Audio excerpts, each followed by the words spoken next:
Well, welcome everybody. Thrilled to have you here at East End Books Boston Seaport.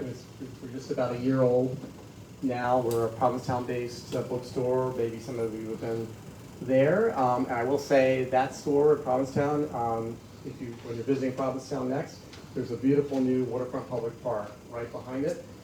And something that's key that a lot of people ask us in the bookstore there is a fancy European-style bathroom out there, public bathroom. So that's something, there's only like 3 on the East End, there, the library, and Penn Art Museum. So good to know, in case you're over there. And there's direct access to the town beach there as well. Which leads me to say that if you check our website, eastendbooksptown.com, as we're in the summer now, and everybody, authors, actors, everybody wants to be in Provincetown, understandably, in the summer. Most of our events will be shifting there. We're still going to have a few events here at the store, you see on our website, throughout the summer, but mainly it'll be in Provincetown. And so of events coming up, our next one is the Summer Between with Robert Rausch on the 21st of June.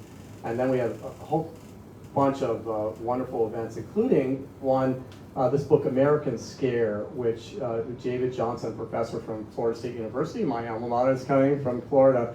And this was really looking at what was going on during the McCarthy era. And Senator Johns was like the Florida version of McCarthy, where they were really out there rooting out both communists and queers. And a lot of people lost their jobs, and a number of people killed themselves. And it was this is a compelling, amazing book, so that's on the 25th. And then there's a whole bunch of other things. You'll see the whole schedule. I'm excited that we have Harvard professor Stephanie Burt on June 29th with super gay poems. So if you get a chance to come to that, you'll see it. And then we're going to be doing, for the 4th year in a row, we're having the Hebridean Baker from the Hebridean Isles in Scotland coming. We have some of his books here. He's got a new homestyle book coming out. We always do it during Bear Week because he and his husband like to come during Bear Week. He is in his kilt. We do the events at Ken Falk's beautiful arts club, the Provincetown Arts Society, which was the Mary Heaton Vorse, the famous writer. It was her house. So we'll be there. You'll see that soon on the schedule, and a bunch of very diverse bunch of events you'll see throughout the summer.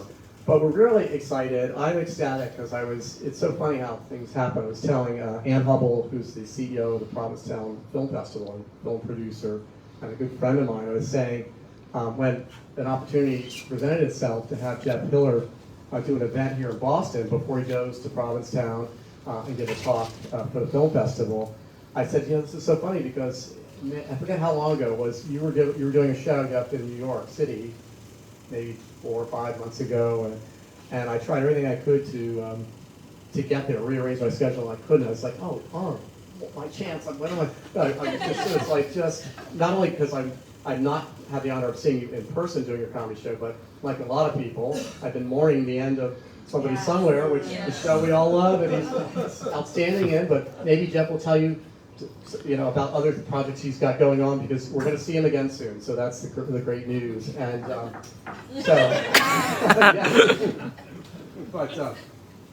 and I will say this: if you hear me cough, I don't have a cold. It's that pollen. I can't get rid of it. It's when you're in Provincetown. So I will say, if any of you are doing a day trip, which I met some people who couldn't come today who are doing a day trip tomorrow to Provincetown, which you can easily do on the Fast Ferry. Jeff is speaking at, is it 1 p.m. or 12 p.m.? I think it's 1 p.m.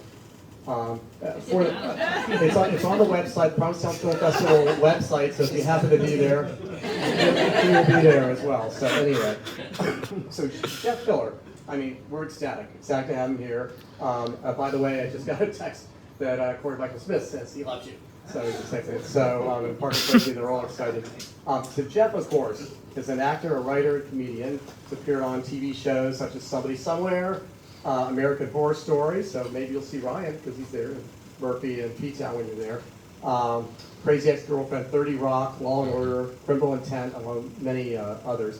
And in movies like Greta, Morning Glory, Ghost Town, and Set It Up, he's performed on Broadway and off-Broadway. He's been in Shakespeare in the Park, which I did not know, so that was one of these dogs. Disney musicals, which makes sense to me. at the Angel Theater, and he performed solo shows at Joe's Pub. I think that's where you were, which I didn't get to go to, at the Public Theater, and all over the place. So, I mean, we're ecstatic to have Jeff here, and so generous, so gracious of his time. He's in the midst of, his book tour, but also I think, doing a comedy tour as well, and he's got new projects. So the fact that he was able to squeeze us in means the world to me and to our little independent bookstore, so we thank you so much. And without further ado, the star of Somebody Somewhere, Jeff Hiller. Thank you. That was so weirdly anticlimactic when I'm just sitting there watching, looking deep, eye contact with each person here. What can you do, I suppose? Thank you all for coming out on a rainy day when you're also doing the No King's March and Gay Pride, and I also heard the Yankees are in town. That's not a real draw for my demo. But anyway, I appreciate it. I like Boston. It's nice. That was sort of a lame thing to end with. So I've been doing this reading, and I'm just going to try and read something different than I've been doing at the other things, because basically I'm just sick of reading it. But I name each chapter of my book after a different celebrity memoir, and I give a little footnote of when they got their big break after it. So this one is Storytelling by Tori Spelling. Tori Spelling was 17 when she called. Anyone can just show up. They're always very crowded. They almost never lead to a job. Maybe it's different if you're a fierce dancer or super gorgeous, or if you have a special skill needed for a job. But I don't play the fiddle, much less on a roof, so it never worked for me. I guess it's good to get out there and experience rejection, because learning how to handle that skill is a skill you need as an actor. Learn to handle rejection, I did. One particularly educational audition was for an off-Broadway musical about young single people learning to have sex. The casting director gathered the 100 or so actors who'd shown up and explained that there were simply too many people there. Y'all, there are too many people here, she said several times. She told us she would be typing us out, which meant she'd tell people who were not physically right for any of the roles to, well, get the fuck out. This casting director said over and over again that being typed out would be a good thing for actors. Y'all, this means you will get a free day, because this audition will go on all day. We hear songs in the morning, then call people back to read, and then a dance call after that. Yo, I'm doing you a favor. If I type you out, you will get a free day. An assistant walked up and down the line of actors, looking each person in the face. When she came to me, she scrunched up her nose like she was smelling something awful. Of the more than 100 actors at that open call, about 5 were typed out. The typing out took roughly 45 minutes. Y'all, I got a free day! I'm gonna sit, I don't know why. My first off-Broadway show was called The Awesome 80s Prom. It was an immersive prom experience set in the 1980s. Sometimes the title tells you a lot. I played the class president, who was modeled after Alex Keaton, Michael J. Fox's character in Family Ties. The show was mostly improvised, and the actors walked through the crowd, mingling in the audience as if we were all at the prom in the 1980s. The high school was called Wanna Get High, if that gives you any clue as to the tone. I've always wanted to be a great actress of the stage. Just because I was doing an immersive comedy show didn't mean I would take any shortcuts. I had been hired to play a Republican in the late 1980s. I studied up on issues of the time so I could seem authentic. I would praise Ronald Reagan, trying to be subtle and subversive. I said things like, I like trickle-down economics, because tax laws benefiting the rich are gutters that bring money to society at large. Plus, they allow me to stay rich. I was pretty good at it. Here's the truth, though. Subtlety doesn't work on a crowd of drunk bachelorette partiers. And any New Yorkers who came without a bacchanal agenda were Democrats. And this was in the middle of the 2004 election, so they became very angry when you mentioned having a Republican allegiance. I would say, I like George Bush, because he's our vice president. And the well-meaning attendees would forget we were supposed to be in the 80s and shout about how George W. Bush stole the 2000 election. And I did that show every Friday and Saturday night for a year. We only got $50 a show, so I still had to work at my day job, and I was still performing improv shows for free during the week. $100 a week isn't enough money to take abuse from drunk people. So I found a way to get the audience to like me. Over the course of a couple months, I morphed my character from smug Republican into hapless virgin. I danced off the beat, stared slack-jawed at the actors playing the cheerleaders, and held a book over my crotch when the Swedish exchange student character gave me a hug. People liked me more. The bachelorette partiers felt sorry for me, and the politically active people didn't pay attention to me anymore. All I really wanted the audience to do was not yell at me and maybe vote for me for prom king. It was an interactive piece of the show billed as being different every week, but the nerdy girl always won queen, and the gay kid modeled on Ducky from Pretty in Pink always won king. Instead, large groups of women, usually the bachelorette parties, began taking me into intimate dance circles where they would try to, and I know this sounds dramatic, but I can't think of another word, deflower me. Anonymous women grabbed and squeezed my butt. Many of them tried to touch my genitals, and one of them kissed me with tongue. I realize the kissing thing doesn't seem as bad as the grabbing the penis thing, but I play by pretty woman rules. When the woman kissed me, I said, "Please stop." She looked at me confused and slurred, "Well, you're a virgin." Obviously, this was before the Me Too movement more concretely defined what consent means. It is the only time I've ever been sexually harassed. I believe all women, even the ones who sexually harassed me. Straight men were also bad. They tried to take me under their wing and offer advice on how to get women. I suppose this was sweet enough, but then they started talking about the other characters in the show, and things became very strange. They offered blunt critiques of my female castmates' bodies, often positive, but occasionally not. Even the positive critiques were disgusting. I didn't know how to balance playing a character and defending my classmates and women everywhere because these guys were reprehensible. Lots of very specific comments about very specific body parts, most unseen by these creeps. Seriously, is this how straight guys talk to each other? Don't do that. I really didn't like being grabbed and pinched by groups of bachelorettes or hearing the secrets of straight male bonding, but there were two good things about changing my character from politically savvy capitalist to boner-wielding sad sack. The first was that I was able to avoid getting screamed at by angry Democrats, and the second was that I learned, in extremely low light, when loud 80s music is playing and groups of women are dangerously intoxicated with alcohol and the spirit of having a fun night out, I can kind of pass as a sexually deprived, cartoonish version of a straight guy. Somehow, embarrassingly, that makes me feel good. In 2017, I auditioned to play a maitre d' in a movie called The Widow. The character was the boss of a young waitress who was being stalked by the titular widow. It was depressing to see that I had aged out of playing waiters into maitre d's, but that didn't stop me from auditioning. I booked the gig! The widow was played by Isabelle Huppert, and the waitress by Chloe Grace Moretz. Nothing like famous people to ease the pain of aging. The film took place in New York City, but it was shot in Dublin, Ireland, because the director, Neil Jordan, was Irish. I didn't think it made financial sense for them to fly me over and put me up in a hotel for 3 weeks when I was only on set for 4 or 5 days, but I wasn't about to argue. As you know, I had been trying to get to Ireland since my first study abroad meeting in 1996. 20 years later, I was humming Enya and finally living the dream. That's a callback to a chapter you haven't read yet. Well, I was sort of living the dream. I didn't kiss any redheaded boys or watch Tom Cruise changing through a crack in the wall.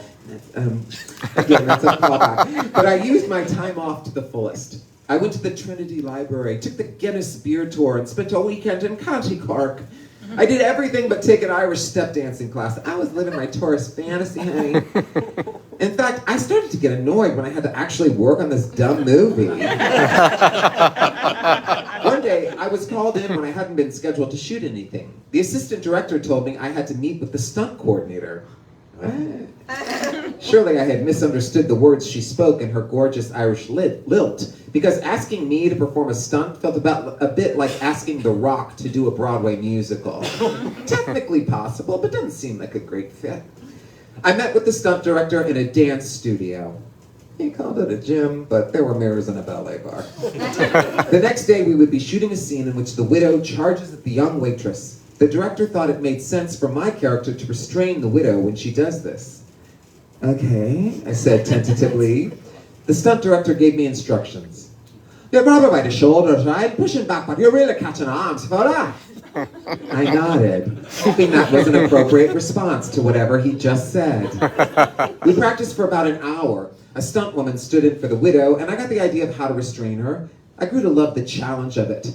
They cautioned me that the actor might not fight as hard as the stunt woman, so I might have to adjust on the day. I was just starting to feel confident when the stunt director spoke again. You know what a widow is, Isabelle Huppert, huh? She's a feckin' living legend. Don't hurt her. The last part he said completely clearly, and the words echoed in my ear. The next thing on set, I could think of nothing other than the fact that I would have to restrain France's greatest living actress. I looked at her tiny frame compared to my own. I thought about my klutzy gait, of all the times I bumped my head because I didn't have great control of my body, and how one time when I was in a regional production of Lil Abner, the woman playing Daisy May got stepped on by the actor playing Abner and never danced again. Mrs. Pear was a delicate flower, a foot shorter than me and a size 0. She was costumed in matronly Dior, delicate and soft. I felt like I was Lenny in Of Mice and Men, and my bunny rabbit had the most Caesar Award acting nominations of all time. It came time to shoot the scene. I stood at my maitre d' lectern, palms sweating. They called action, and the widow started her scripted freakout. She ran toward me. I tried to make myself as soft as I could, and she ran over me like a freight train. I literally fell over. The director had to cut, and we had to do it again. The idea that I'd had to pull punches with Isabelle Huppert was comical. In fact, I wish she'd got a little easier on me. The film was renamed Greta, and the way the scene came out in the movie is hilariously awkward. You can see my fear as I barely touch her, and the two stunt performers playing restaurant goers tackle her to the ground. Isabelle Huppert continues kicking, spitting, and fighting, but if you look closely, you can see my flaccid arms trying to get out of her way. Not from fear of hurting her, but a fear of being hurt by her. I've been worried what it meant when I had aged out of waiter and into maitre d'. Meanwhile, here was a woman playing a widow who could knock me over and not lose one of her Gucci heels. Lesson learned. Thank you, Madame Huppert. Or shall I say, merci. This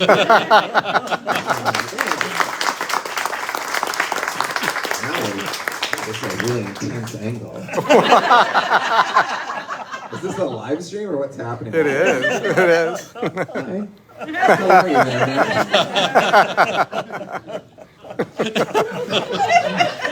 man? Your adoring fans. Yeah, happy to just, see. get higher.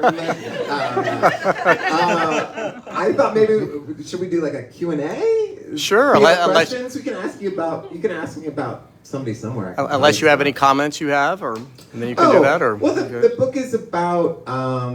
Speaking for your publicist. Thank you, thank you, my publicist. The book is about. It is about like acting stories. Obviously, I just spent 20 minutes or whatever talking to you about that.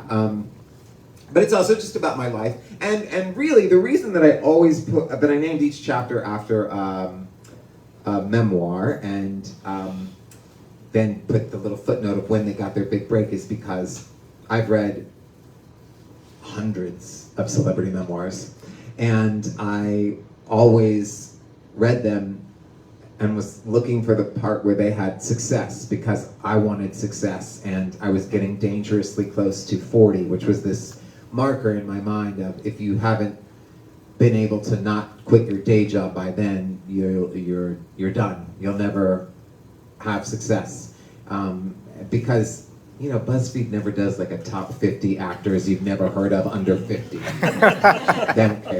Don't care. And so I was always reading them, and I'd go to their IMDb, and I'd get out a calculator, and I'd compare their age that they got their big break to the age I got mine, or that I was hoping that I still could. Actually, I compared it to the age I was at that time, and every single time it was like 10 years younger than me, and it was scary. And so when I turned 40, I really thought like, oh, this is embarrassing that I'm still trying to do this. And then Somebody Somewhere came along, and it was a show about not giving up on yourself, about continuing to have hope in yourself, even when your life didn't turn out the way you thought it would turn out. And, you know, as the show went on, like my character, who was so like me, I had these weird mirroring experiences with my character, because like in season 3, he's happy with his life, but he's also mourning the life that he thought he would have. And that was really what my life was like too. And he was born in the church, and I grew up in the church, and the church was super, super important in my life, and the show was complicated and interesting, and I thought I would never play a character like myself, because I always just had to play bitchy customer service representatives because I appear gay and I'm not gorgeous, so those are the only options when you have an asymmetrical face and you're very obviously gay. And, you know, I get it. We need waiters in shows, and you can't follow the waiter home and see his interior life. It would be an exhausting movie. But I felt like I had more to give, and the show allowed me to be able to give that. And so the book is about hope in yourself and hope in your life, even if you've, God forbid, aged past 40 or 50 or 90. That's what I hope the book is. Also, there's jokes. There's lots of jokes. It's funny. There's jokes. Yeah. It didn't seem like it when I just read it, but there are some. Anyway, so does anybody have any questions, or do you want to just get right? Yeah. What's your favorite celebrity memoir? Oh, look at you, French toast for the table. I didn't see it because there was a camera in my face. That's nice. Did you just make that? I did, yeah. I love it. It's so cute. I'm gonna take that for Bridget and send it to her. She'll love it. She definitely would rock that shirt. My favorites, you know, there's so many good ones. Rosie Perez is up there. Rita Moreno is up there. Viola Davis is up there. You know, I don't read many men, but Rob Lowe has one that's good. I No agree. surprise, yeah. Yeah. Alan Cumming. I'm just trying to think of Y chromosomes. Then I read some of them I read for just because they're silly. Like Taurus Bell. Like her. Well, hers was actually kind of good. She has more self-awareness than you would expect. Yeah. For you know, yeah. There's like some I like to read sometimes like soap opera stars from the '80s. Have some that are really. It's always like they're giving a lot of advice on like how to hairspray. Like, your hair should blow in the wind. If not, you're using too much. You know, Vanna White says. Vanna White had one where she said, if you find that your morning routine is too long, instead of doing your water pick and a shower, just use the shower water from your shower head as the water pick, and you'll save so much time. I was reading that and I was like, what the hell is she talking about? But also, maybe she solved the puzzle. Do you know what I'm saying?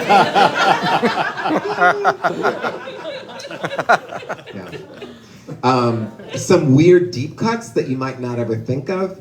Adrienne Barbeau has a great one. Janice Ian, you know, the singer of Society's Child and I Learned the Truth at 17. Wow. Beautiful, poetic novel. She talks about coming out. She talks about being so young when she, you know, like she had to go on like a rock and roll tour where she was opening for some like raucous, crazy band and she had like a chaperone. It's good. But I've read so many of them. So many. What about Babs? Oh, I listened to Barbara 48 hours and 15 minutes. And I listened to every single second of it. She loves food. But also I get why Hollywood thought she was difficult, but it's also like, she's so brilliant and basically she was like, no, you know how people sometimes throw that thing around like, if she were a man, they'd think she was great. It's true for her. If she were a man, she would have so much more respect than she does. Because she's just exacting and demanding. Right. And they're like, this fucking bitch. Whereas if it was a man, they'd be like, he kicked my ass and it was awesome, you know? It's truly, I really believe that about her. And that's why, gay guys like her so much. Yeah. Were there any sort of like pee yourself moments during the show that you realized? Oh, from laughing? From laughing. Oh, okay. I was like, did I piss myself? I mean, with this show, it's really... And also, what part of Tom Cruise did you see? Okay, do you remember, I talk about this in the book, so spoiler, but when I went to study abroad, I wanted to go to Ireland really badly, and the only reason I wanted to go to Ireland is because I saw that Enya video for Book of Days, and they showed clips from Far and Away, which, by the way, I never saw the movie, and I just looked it up when I was writing this book, and I was like, oh, it actually takes place in America. They're just Irish immigrants. But I was in college, I was closeted, I was horny, and in the video, Nicole Kidman peeks through a sheet, and you see Tom Cruise changing, and you see the top of his butt crack, and this was pre-internet, so there was no porn, and I was like,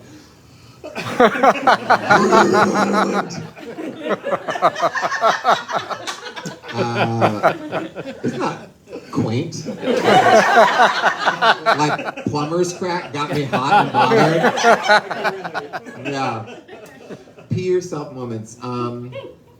Well, I just did an event last night in Chicago with Murray Hill, who plays Frederick Oka, and they were laughing. They were like, have you ever gone to Kansas? And we did go to Kansas for the finale, and we were driving, because you can't fly to Manhattan where the show takes place. You have to fly to Kansas City and then rent a car. So we were driving from Kansas City, and it's about 2 hours, and we were driving, and Murray was just narrating the he saw, and then he goes, Wichita. And I go, do you mean Wichita? I thought that was pretty funny. Also, Murray would he would be like, cut! And the director finally had to be like, you can't say cut. He'd be like, I don't like that, cut. And everybody would be like, the camera isn't on you. We call him Coach Hill because he's always he would make us run lines, even though the show they specifically told us say the lines the way you want to say the lines. You don't. It's not Aaron Sorkin, And he'd always be like, from the top, you missed a word.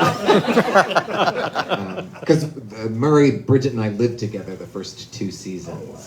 Oh. Yeah, because they had when we started shooting the second season, there was the Delta variant, and I remember it came out of Bear Week in Provincetown, and I remember all these news people being like, the Delta variant out of Provincetown during Bear Week. Just killed our business. It was just so funny. I like when they said Bear Week. Anyway, yeah. So I actually thank you for what you said about actors. That got me verklempt. 2 bios that you should read are Doris Day's. It's hard to find, but read that bio. Also, Matthew McConaughey's Green Lights was surprisingly amazing. Don't feel bad. I started it. I need to go back. Don't feel bad about Tom Cruise. I actually bought the Laserdisc. For that very reason. Very clear, sharp picture. I guess I have a lot of questions, but I guess my biggest one that has come up recently in rewatching Somebody Somewhere, and for reasons why I can't remember the actor who plays the father. Oh, Mike Haggerty. Why didn't they just kill him off? Why'd they keep him alive? Because it felt they were harsh, very It just felt like I just wondered. I can tell you, yeah. I think that's what they originally thought they were going to do. But there were two reasons. The first was that he died in between season 1 and season 2, but he died 2 weeks before. He died about 3 days before we were meant to start shooting, and then they pushed it 2 weeks. And they wanted, they were going to do that, but season 1 had been all about Sam being in fresh grief. And so I think they were a little concerned that, you know, the theme might get weird or whatever. But then I think the real thing is that it was a shock. Right. There was no expectation of that. We had not that long before seen him. And so I think they had lost Mike, and they didn't want to lose Ed too. Right. And I think that's why. And I you know, like, I'm sure, like, probably a screenwriting professor would be like, this makes no sense. But they would say that about a lot of the scripts for Somebody Somewhere, because, you know, the show did a lot of, like, we're gonna make you sort of have to work to understand it. We're not gonna, like, spoon feed it to you, which I think is why the fans of the show are so brilliant. I said to a curated group of people who've already shown that they are fans of the show. Just pandering. But No, yeah. Thank you for that, because that makes so much sense. I think part of the beauty of the show is that the scenes are so simple, but you and the crew, and some of your scenes, my friend and I were talking about you the other day, it's so real. It's so real, and it's not overblown. It's these simple, delicious life moments. So that's why I kind of was like, well, why didn't they just, you know, embrace it? But that makes sense. The same was dealing with Ollie. Yeah, and I think, and I think also it was just the writers were mourning. Yeah. But it is confusing. He's where? Yeah. I'm curious, so I started your memoir actually on listening to it. And it's great to listen to you read it. It's very funny. Did you hear that? Oh, so you bought 2 copies. Get the Kindle too, give me a kiss. It is great to hear someone read their own memoir. You add a lot to it. I do always love to listen to the audiobook too. Yeah, Except for Burt Reynolds, who speaks like that.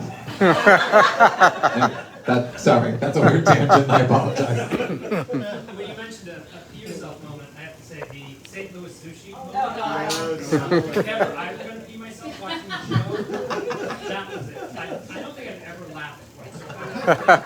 Between the exchange between you and Bridget was brilliant and so goddamn funny. The relationship between the two of you in the show is something that's so real. It feels like the two of you have known each other forever. And none of it really feels like acting. I mean, it's so well made. So she knew you ahead of time, but it almost feels like it was written for you. It's so authentic.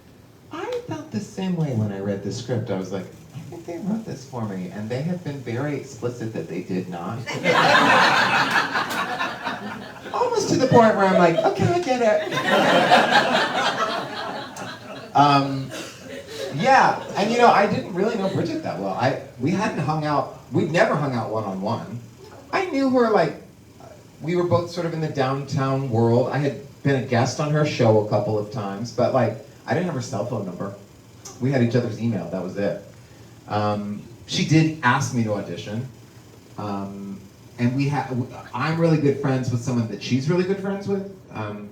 Actually, the creator of St. Louis Sushi.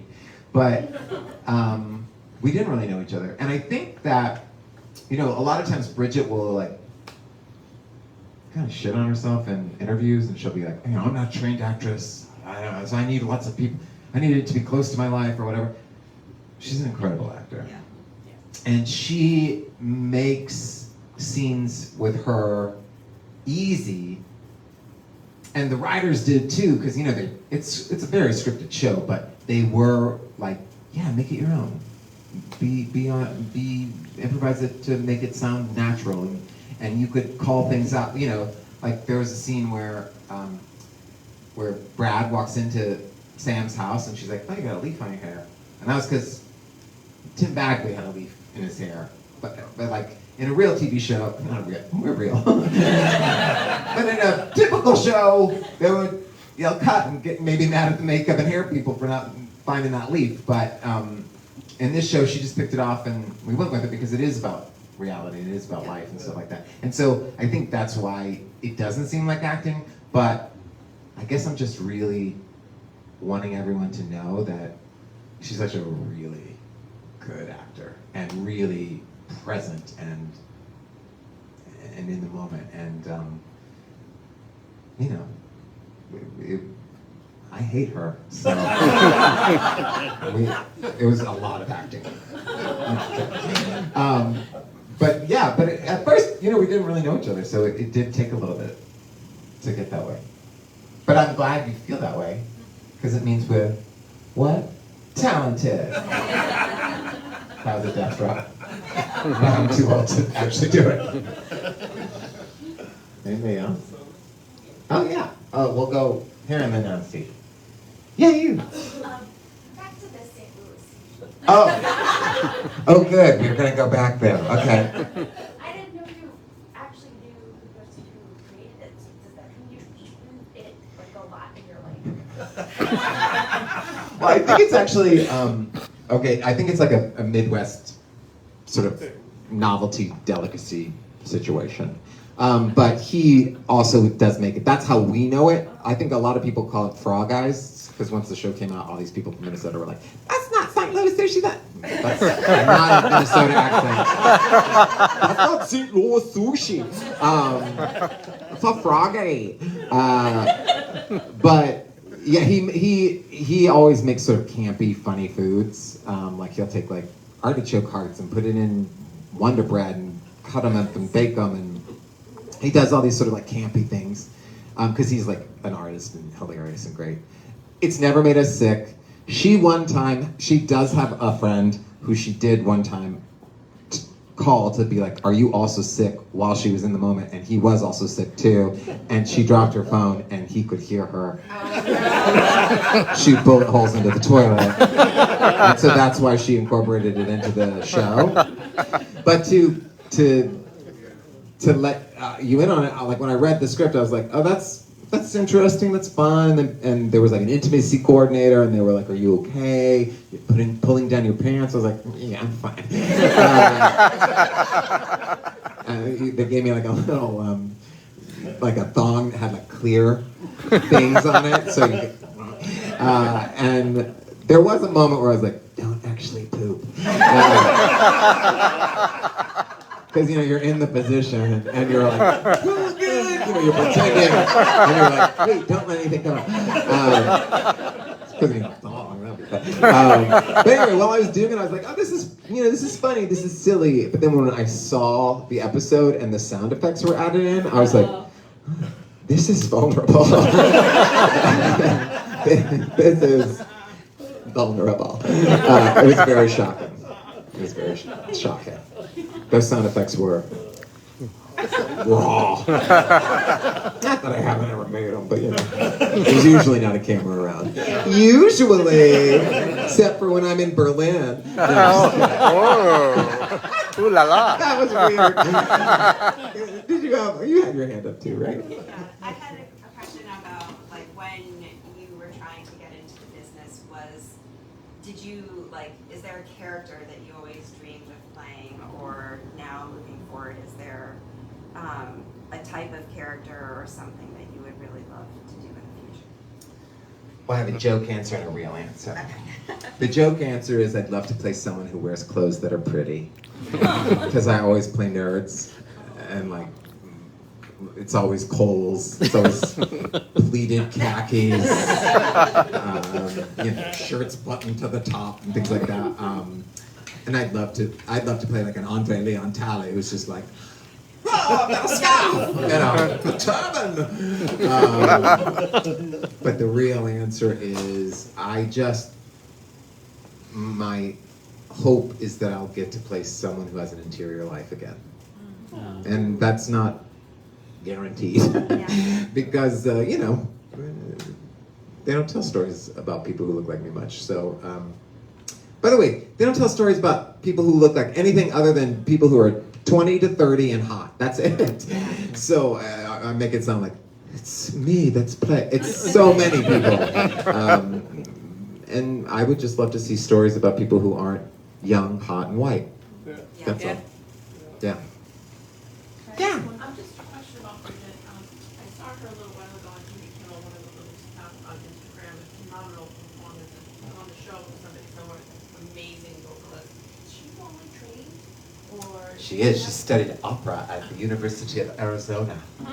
Wow. But she was like, you can't drink, you gotta go home, go to bed at night. I think I'll just do cabaret. That's a direct quote. Let's just say sometimes the teenies aren't so tiny. Yeah, but she is formally trained, yeah. And her mom is a music teacher, and so their whole family grew up. At her mom's funeral, like, her brother played the piano, and her siblings all sang, and they're like this incredible musical family. And I think that's like those beautiful, tender scenes with the voice teacher. That all comes from, you can tell that's someone who's been in a voice lesson, because there is such an intimacy with a voice teacher, because there is a lot of touching, and there is a lot of,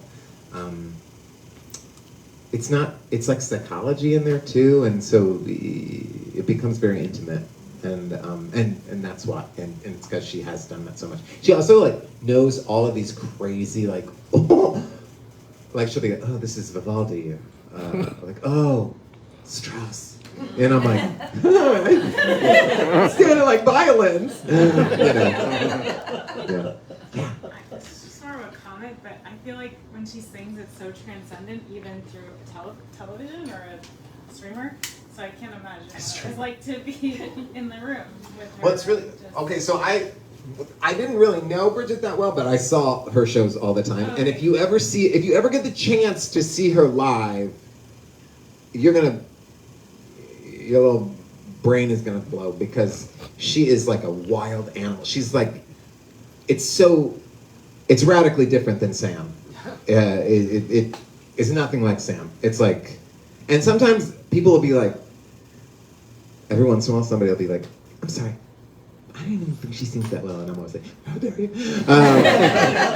But when you see her on TV, it's just her with an earwig, so the company is playing in her ear, because the cameras and the sound can't do it, and so they record her live. Like most of the time, if you see somebody singing on TV, they pre-recorded it and they're lip syncing, but she sang it live, and she specifically didn't give it, like that's what I mean by being a good actor. Like she sang it as someone who was in grief and exactly. She sang it with all this.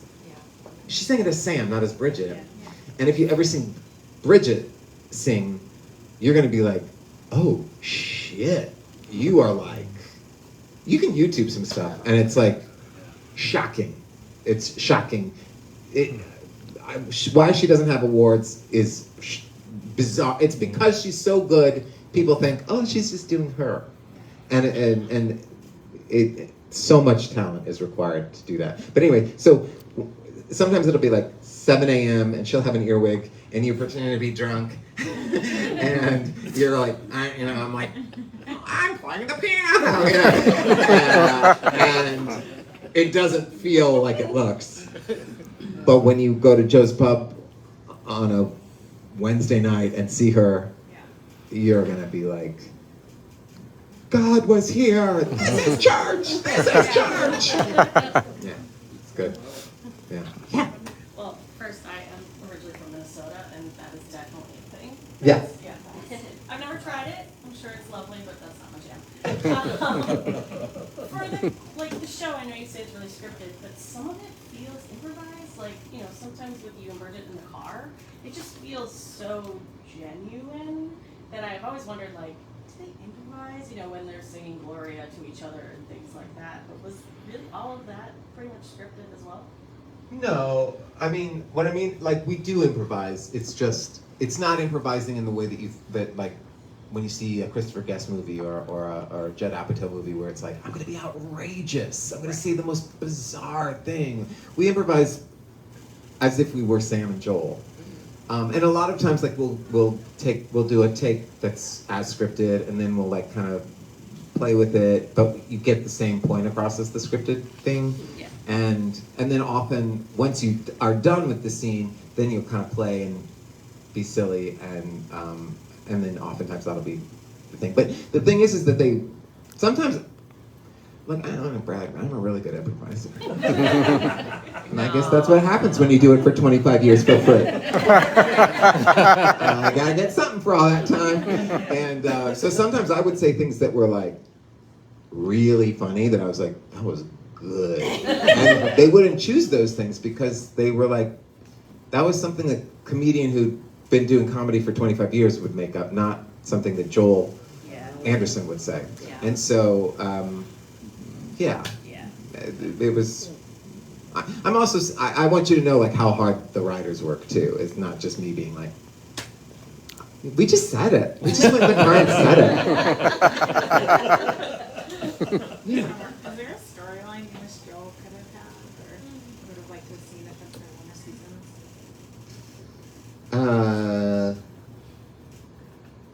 I never could predict what it was going to be. When we shot the pilot, I was like, oh, I love it. Every episode will end with choir practice, and we'll have a song, and it'll be like Glee. We'll have a little formula, fun.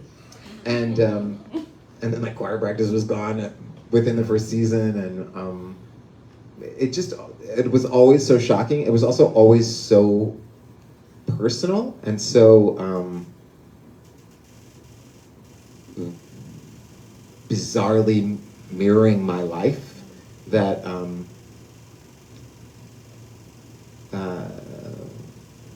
I don't know. Then I feel like it started getting witchy. So if I say what I wanted him to do, then I'm going to be like, oh no, then I'll live that. No, I mean, it's not like I have something either, but it kind of didn't matter. Like, you know, plot isn't really like a big thing on the show. Yeah. And so it was more like just exciting to come and.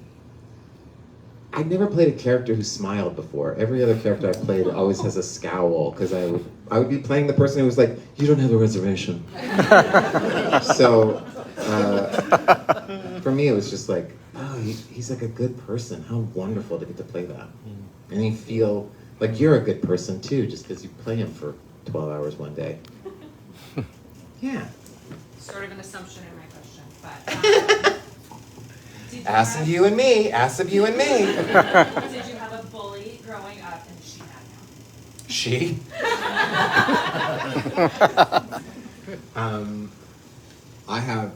I had so many bullies, there's a whole chapter, you'll see. And it was like, it was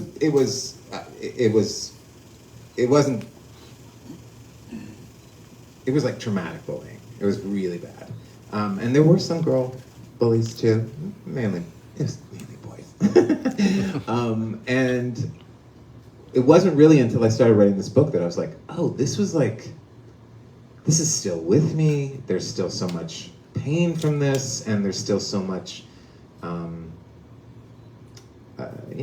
residual trauma in there. And so, yeah, your assumption was correct. But I had a really good mom who protected me. And that's why I dedicate the book to good parents, because I do feel like this world would be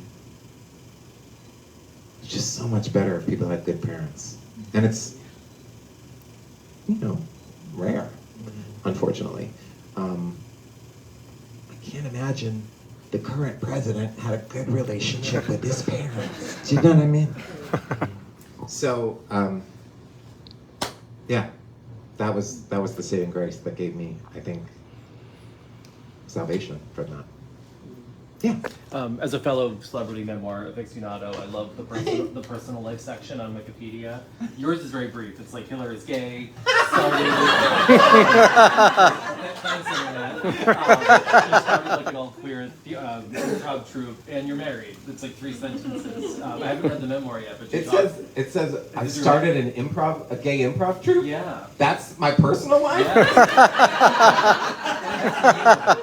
Who writes those? I mean, internet nerds. so. but and since you're married, but I was just curious. Oh, do I you- am. Do you talk about being married in the book, or I haven't read it yet? So. No, that's personal. No, Oh. I do. I talk about. Yeah, I talk about getting married. I talk about. I have a whole chapter about love, sex, and dating, and let me tell you, it's filthy. Oh, good, another double sale. Which I should point out, you can buy the audiobooks on our website instead of giving it to a certain big corporation. Well, can you? I think on Libro FM you can That's us. designate the. That's yeah. ours. It's right on our website. Libro FM is the independent bookseller provider for audiobooks. And they have a nice app. They do. It's a good promotion for Libro FM. Anybody else? Oh yeah. So what's next? Where are we going to see you again? You know, I'm actually I'm working on something now. It's small, you know, and you know, auditioning. Hope.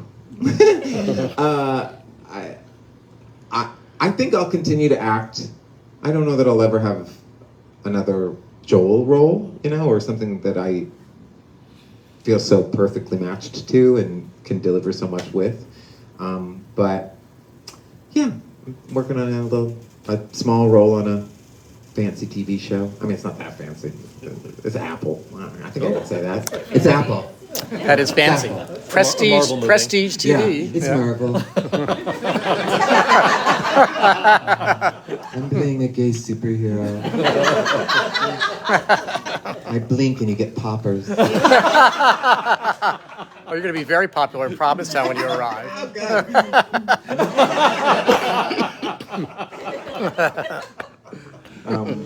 But I kind of thought, and this is so stupid or naive or something, but I thought like, oh, yeah, it's on the show and a lot of people saw it. So there's something will come on. And you know, I'm still an old homo. You know, it's like they're not gonna. It's not. The show was so special because it was so unique, and so you know, back to playing bosses and bad employees, that kind of thing. And that's okay for now. I got health insurance. Well, you should make use of your time in Provincetown since every director and producer is there right now at the film festival. Strut up and down the street, girl. I will. I'll do anything for a part. I was just gonna say, I know it's easier said than done, but more and more, you know, in this business, if you want to do the kind of work like somebody somewhere, it's almost like you have to create it, you have to produce it. Yeah. So I just inspire you to do that. And as a matter of fact, Deb Barsh's sister, has a production company in Boston. So I think the world needs more of you. And for someone like me who does audition for the maitre d' and never gets it anyway, but oh, and you're like, don't you do it? You got a credit. That's how I felt, by the way, need more, 4 years ago. So we need more of the work that you're doing. So. Thank you. And I am developing stuff. I'm constantly, not constantly, but I am doing that because I'm an authoress now. There are rich people that like to fund things. So. Yeah, they're hard to find anything. Everybody's here once to toss some money. I got several ideas. You just need Wes Anderson's backer, who's backed all of his, that billionaire who's backed all of his movies, including the new one. I don't know him, but maybe we'll meet in Providence. Perhaps. Anybody else, or should we just start? I just have a simple comment. I just felt like I lost my right arm when the show left. I have to say, Yeah. I just sat stunned in front of the TV. You lost your what? My right arm. Oh my God, we're in Boston. You just said something so tender, and all I did was be like, say it again. I lost my arm and let me not be flippant and say thank you. You think you lost your right arm? Yeah. I mean, yeah. We're all. Let me tell you, there's no concrete plan or anything, but every single person associated with the show, except for the network, every single person associated with the show not only loves it, but loves it like a child. And it's not like Mary Catherine Garrison is like, not until you put up 20 million, you know, we're all in. None of us are gonna be like, she can only be texted while she's in London. You know what I'm saying? We would all do it in a heartbeat. Because it was so special for all of us. I heard Bridget on a podcast recently say that she'd like to make a movie or something because she thinks about those characters every day. Yeah, I mean, we need to find Wes Anderson. But Yeah. yeah. I can give you guys t-shirts, I can't give you money. T-shirts are good. I think you just need to find Ryan Murphy in Provincetown. That's what you need to do. I've met him. Awesome. Well, thank you so much for coming. Thank you.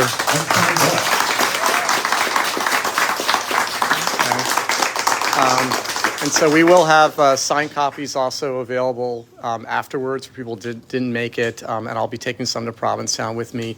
And then if, again, I just want to mention again, if which I bought it for myself, the audiobook as well, but the audiobook is also hilarious. But of course, as his publicist would say, and I'm saying, buy the print book as well. Thank you so much, everybody. Thank you for coming.